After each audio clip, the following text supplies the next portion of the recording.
안녕하세요. 혼자서 터득하는 원천징수와 4대 보험 업무 가이드 저자 윤지영 세무사입니다. 이번 시간은 원천징수 의무자에 대해서 말씀드리겠습니다. 제 프로필은 세무법인 위드플러스에서 이사로 일하고 있고요. 경력사항이나 전문 분야는 여러분이 참고해 주시기 바랍니다. 자, 원천징수 의무자인데요. 원천징수 의무자, 회사 당연한 거 아니야 라고 생각하시는데요. 여러분이 원천징수 의무자 중에서도 주의할 점에 대해서 중점적으로 해서 말씀드리도록 하겠습니다.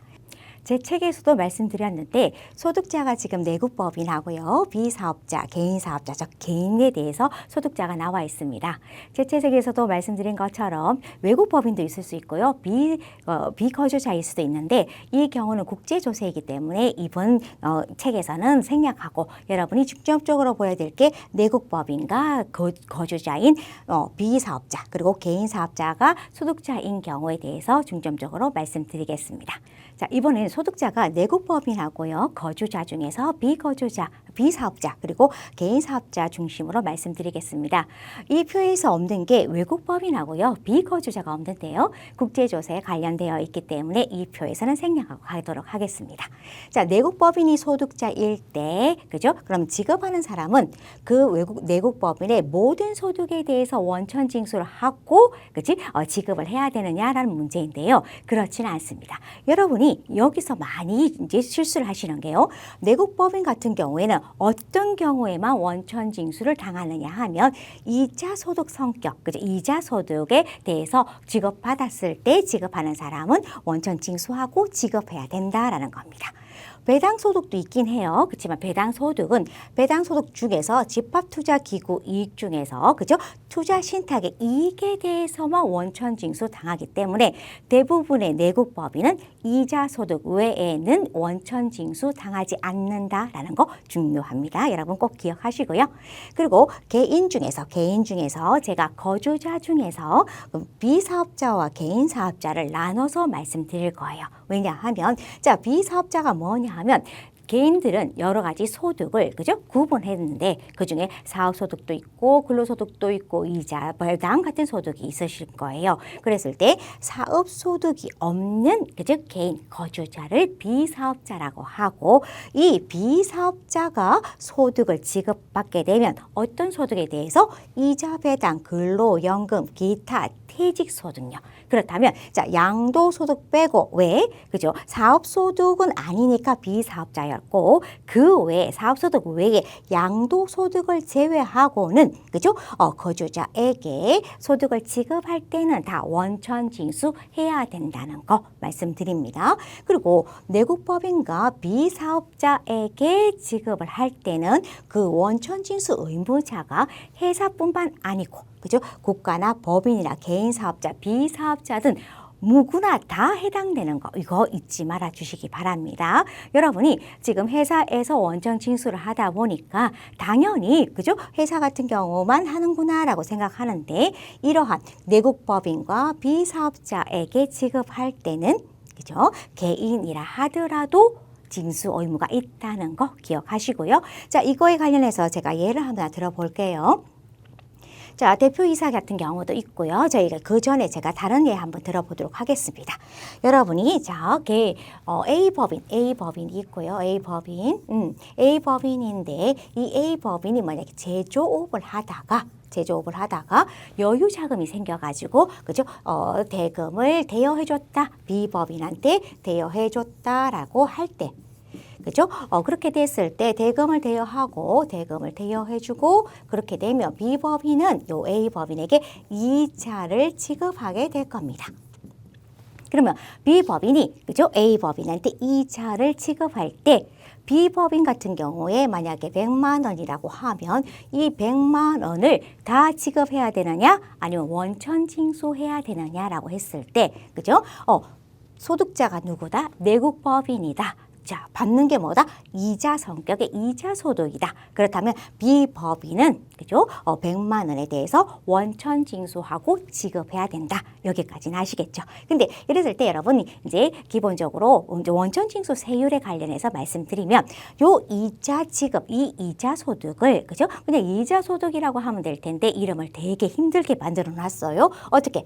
자, BA법인은 대금업, 대부업을 그죠? 영업으로 하지 않잖아요. 그러면 요거 비영업 대금을 빌려주고, 그죠? 그 다음에 비영업 대금 이익에 대해서, 그죠? 이자를 받는다. 그래가지고 비영업 대금의 이익이라고 해서 비영업 대금 이익을 이자 소득으로 보고, 이때 원천 징수 세율은 그죠? 25%이고 지방소득세까지 한다면 27.5%이더라라는 겁니다. 그죠? 그래서 비영업 대금의 이익에 대해서는 27.5%의 원천 징수를 하고 A법인에게 지급을 하며고 B법인 같은 경우에는 25%는 세무서에 2.5%는 그죠? 구청이나 시청에다가 여러분이 지급해야 된다라는 건 아실 겁니다. 자, 이때 여러분 하나 또 조심해야 될 게 이렇게 법인과 법인끼리 이렇게 이자 관련해서 지급하게 되면 원천 징수는 반드시 뭐가 필요하다? 직업명세서 제출을 하게 되는데요. 이때 직업명세출은 국세청에다가 여러분 제출하시잖아요. 이 경우에 법인끼리 이자 소득에 대한 직업명세서는 지방자치단체에도 제출해야 된다는 거 잊지 마시고요. 그러니까 여러분 요거는 그냥 뭐다? 편하게 여러분이 배우신 대로 하실 건데요. 여기서 여러분이 보셨을 때요. 자, A법인이 B법인에게 대금을 대여할 수도 있지만 어떨 수도 있다? A법인, B법인이 아니고 이게 A의 대표이사라고 했을 때 때는 어떻게 될까요? 그죠?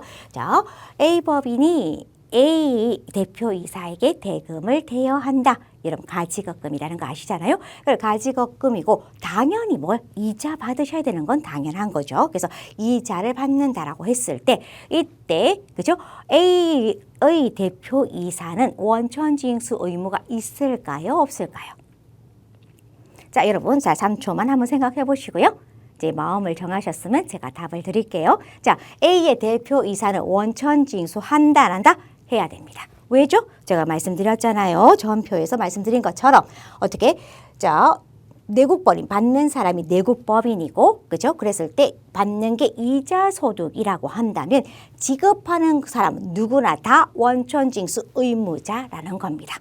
자, 그렇게 되면 여러분이 이제 골치가 아픈 게 뭐냐면 대표이사님한테 어떻게 얘기를 해야 되죠? 아, 대표님, 저한테 100만 원 주시면 안 되고요. 그죠? 저희는 비영업 대금의 이익이기 때문에 이거 관련해서 27.5%, 27만 5천 원을, 그죠?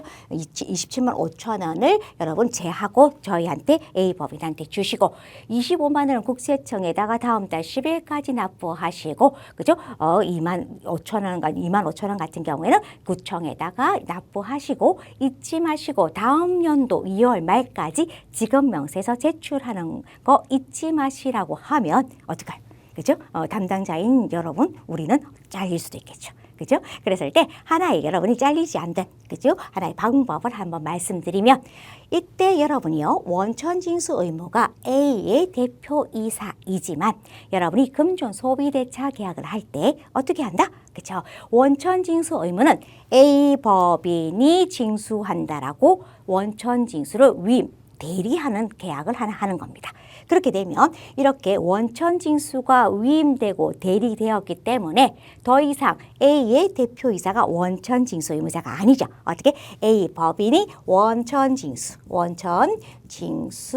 의무자이자 뭐다? 소득자가 돼서 원천징수하고 신고 납부하고 직업명세서 제출하는 것까지 A법인이 하면 됩니다. 그래서 여러분이 이런 거 같은 경우 가지급금, 금전 소비대차 관련돼서는 여러분 회사에서도 발생할 수 있는 거고요. 이때 잊지 말아야 되는 게 원천징수 의무가 있다는 거. 그럼 이거를 어떻게 A법인에게 대리 위임할 수 있다는 거. 이 관련된 게 윤쌤의 톡톡에서 나와 있으니까 여러분이 참고해서 한번 보시면 될 것 같습니다.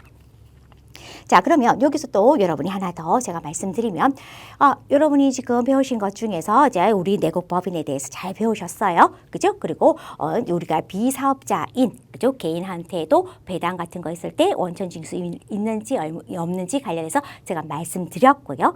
이건 중요하기 때문에 제가 한번 말씀드리면 자, 법인이 뭐 하기로 한다? 배당하기로 해요. 배당. 그죠? 배당. 자, 법인이 배당을 하게 되면 여러분 어떻게 돼요? 요 주주가 개인 주주만 있는 거 아니죠. 어떻게 법인 주주도 있을 수 있고요. 그렇죠. 개인 주주도 있을 수 있어요. 자, 그랬을 때 만약에 10억에 대해서 여러분이 배당을 한다고 하면 그죠? 만약에 법인 주주에게 7억 해요. 그죠? 그냥 개인 주주한테 3억을 한다라고 했을 때 우리가 중요한 게 원천징수 해야 됩니까? 그죠? 주는 우리 회사는 원천징수 의무가 있느냐 없느냐는 겁니다. 자, 법인 주주에게 배당할 때 원천징수 한다 안 한다? 그죠? 안 한다라고 말씀드렸어요. 어제 내국법인이 뭐에 대해서만 이자 성격 이런 배당은 어떻게 투자 신탁의 이익에 대해서만이잖아요. 이거는 여러분이 그죠? 현금 배당하고요. 우리가 실제 받는 배당이기 때문에 이게 투자 신탁의 이익이 아니잖아요. 그렇기 때문에 법인 주주한테 배당을 할 때 원천징수 한다 안 한다? 안 한다. 자, 개인 주주한테는 한다 안 한다? 한다. 그렇죠? 그랬을 때 14%니까 15.4%로 원천징수 하시면 돼요. 여러분 지방소득세 그건 반드시 같이 생각해 주시는 게 좋고요. 자, 그럼 원천징수 하게 되면 원천징수와 짝꿍이 누구죠? 그죠? 직업명세서 제출이에요. 여러분, 자, 원천징수보다 더 무서운 게 직업명세서 제출이죠. 직업명세 제출 안 하면 가산세가 많기 때문인데요. 자, 그러면 직업명세서 관련해서 말씀드릴게요. 원천징수 하지 않은 법인 주주한테 배당한 거 직업명세서 제출한다 안 한다? 반드시 하셔야 됩니다. 반드시 하셔야 됩니다. 그렇기 때문에 이거 놓쳐버리면 여러분 7억에 대해서 가산세 그죠? 조심하셔야 된다는 거. 그리고 개인 주주는 당연히 직업명세서 제출한다라는 겁니다. 그래서 여러분이 이 점 그죠? 법인 주주한테 원천징수는 하지 않지만 직업명세서 제출 의무는 있고 이걸 제출하지 않았을 때는 뭐가 된다? 가산세 문제가 있다라는 거 말씀드리고요. 자, 윤쌤의 톡톡에서는 단 한 단계 더 업그레이드 한번 해볼게요. 윤쌤의 톡톡에서는요. 자, 배당이라는 게 돈이 있으면 현금이 있으면 현금 배당하겠죠. 근데 돈이 없을 때는 어떻게 하죠? 주식 배당도 한다는 거예요. 자, 그러면 주식 배당을 했을 때도 원천징수 의무가 있습니까? 원천징수 해야 됩니까? 안 해야 됩니까? 라고 했을 때 원천징수 한다라는 거예요. 그죠? 그랬을 때 여러분 자, 그죠? 자, 관련해서 보셨을 때 요거는 여러분 제가 말씀드린 윤쌤의 톡톡은 요 직업명세서 제출하지 않으면 그죠? 가산세 문제가 생긴다라는 문제고요. 자, 여기에 윤쌤의 톡톡에서 보시면 자, 배당의 이익은 현금 배당뿐만 아니라 주식 배당, 현물 배당까지도 포함하는 개념이다 라고 했을 때 주식 배당의 수입 시기. 그러면 여기서 제가 아까 말씀드린 거 한번 정리해 보면 일단은 배당을 하게 됐을 때 그죠? 돈이 있으면 현금 배당, 돈이 없으면 주식 배당을 할 수 있는데 주식 배당을 하더라도 원천징수 의무 있다 없다? 있다. 자, 그렇기 때문에 여러분이 원천징수는 현금 배당과 같이 이를 실제로 지급하는 시점인데요. 자, 주식 같은 경우에 여러분이 현물, 그죠? 선물을 여러분이 이렇게 지급받은 적은 없으실 거예요. 그럼 어떤 경우? 주식 같은 경우에는 등기하는 방법으로 지급하기도 한다. 그렇다면 언제 원천징수해야 되냐? 원천징수 시기가 언제냐는 건데요. 자, 원천징수 시기는 뭐다? 등기일이다라는 거예요. 그죠? 등기했을 때 지급한 걸로 보고 그 등기일의 다음 달 10일까지 여러분이 원천징수 세액을 신고 납부하셔야 되는 거고 그렇지 않을 경우에는 뭐가 된다? 가산세 문제가 있다는 거 다시 한번 강조 드릴게요. 자, 그리고 여러분이 또 조심해야 되는 게 지급시기 의제라는 게 있어요. 원천징수 의무에서 중요한 것 중에 하나가 지급시기 의제. 지급시기 의제는 뭐냐면 원천징수는 지급할 때 원천징수 해야 되는데 지급하지 않았는데도 지급한 걸로 볼 거야. 원천징수 세액 신고 납부해. 하지 않으면 가산세 부과할 거야 라는 제도가 있어요. 그 중에서 대표적인 것 중에 하나가 그죠? 근로소득과 퇴직소득과 배당소득이고요. 여기서 배당소득을 한번 보시면 여러분이 3월 만약에 15일자로 그죠? 배당 결의를 했어요. 그죠? 배당 결의. 그죠? 요번에 10억 관련해서 현금 배당하겠다라고 배당 결의를 하게 되면 지급을 해야 되는 거잖아요. 그죠? 지급할 때 원천징수하는 건 당연한데 그러면 지급을 하지 않았을 때 어떻게 지급시키 의제가 걸리는데요. 언제 걸리냐라고 하면 3월이 되는 날까지 지급하지 아니한 경우에는 어떻게 3월이 되는 날 배당소득을 뭐 한 걸로 지급한 것으로 본다. 그죠?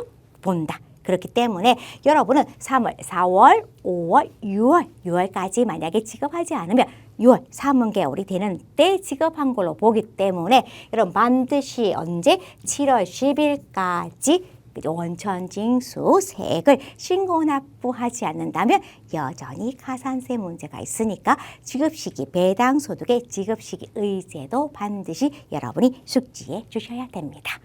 그래서 여러분이 앞으로 다시 한번 돌아가 볼까요? 원천징수 관련해서 여러분이 소득자가 내국법인이고 비사업자일 때 그죠? 누구나 다라는 거 하면서 제가 주의할 거 말씀을 드렸죠. 그리고 마지막으로 개인사업자예요. 이런 개인사업자 같은 경우에는 법인하고 비슷하잖아요. 그죠? 개인사업자 같은 경우에도 사업을 하는 거고 법인도 사업을 하는 거 같은 개념인데 그렇기 때문에 이렇게 법인 같은 경우에는 이자 소득에 대해서 원천징수하고 내가 다 받는데 개인사업자라고 해서 어떻게 여러분 너는 다 모든 거에 대해서 모든 그 사업소득에 대해서 다 원천징수해라 라고 하는 거는 그죠? 형평성도 안 맞고 그죠? 여러분이 개인 사업자는 국가가 관리할 수 있고 그리고 신고 납부할 수 있는 능력도 있는 것으로 인정되기 때문에 모든 사업 소득에 대해서 원천징수 대상이다. 원천징수 대상 소득이다는 아니라는 거예요. 그죠? 그래서 개인 사업자. 그래서 여러분이 어떻게 여러분의 회사가 이제 개인 사업자한테 지급했을 때 모든 소득에 대해서 원천징수하는 게 아니고 면세 대상 인적 영역과 의료보건 영역 사업자에게만 원천징수해야 되는 의무가 있다라는 거 하나 하고 또 특이한 거는 뭐냐면요. 원천징수 의무자가 이건 누구나 다 해당된다라고 누구나 다라고 제가 표현했는데요. 이런 개인 사업자가 소득자일 때는 특정 소득에 대해서만 하는 거 하나 하고 또 원천징수 의무자도 제가 그렇게 얘기해요. 그냥 선수끼리만 원천징수한다. 그래서 사업자끼리만 원천징수한다라고 하는 거 여러분이 생각하시면 될 것 같아요. 그래서 여러분 보시면 여러분 치과를 가요. 치과 가서 임플란트를 했는데 그죠? 내가 개인적으로 임플란트 했을 때 개인 사업자인 의사 선생님한테 그죠? 임플란트비를 줄 때 원천징수한다 안 한다? 안 하죠. 왜? 내가 사업자가 아니기 때문에. 근데 우리 법인에서 그죠? 직원들의 복리를 위해서 충치 같은 거 치과 금지를 받는다라고 했을 때 만약에 회사가 이 개인 사업자의 의사 선생님한테 300만 원의 금진비를 줄 때는 여러분들이 계산서 받는 게 아니고 어떻게 원천징수하고 나머지를 드리면 된다는 거예요. 그래서 원천징수 영수증을 주고 받는 사람, 우리 개인 사업자 같은 경우에는 어떻게 된다? 그죠? 계산서를 발급할 의무가 면제된다라는 겁니다. 요거 관련해서 한번 보시면요. 이 뒤에서 여러분 그러면 어떤 거?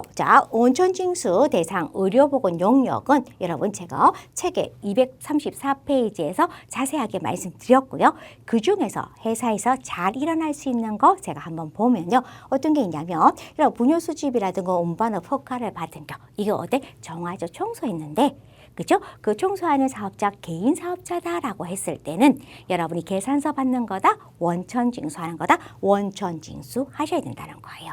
그리고 여러분이 감염병 예방 같은 경우에서 소득 용역, 그치? 소득 용역을 제공받고 그분이 개인 사업자라고 하게 되면 내가 사업자로서 지급하게 된다라고 하게 되면 원천징수 의무가 있다라는 거. 그리고 폐기물 처리 그 허가를 받은 여러분이 폐기물 처리했을 때 그 대상자가 개인 사업자라면 원천 징수하셔야 된다라는 겁니다.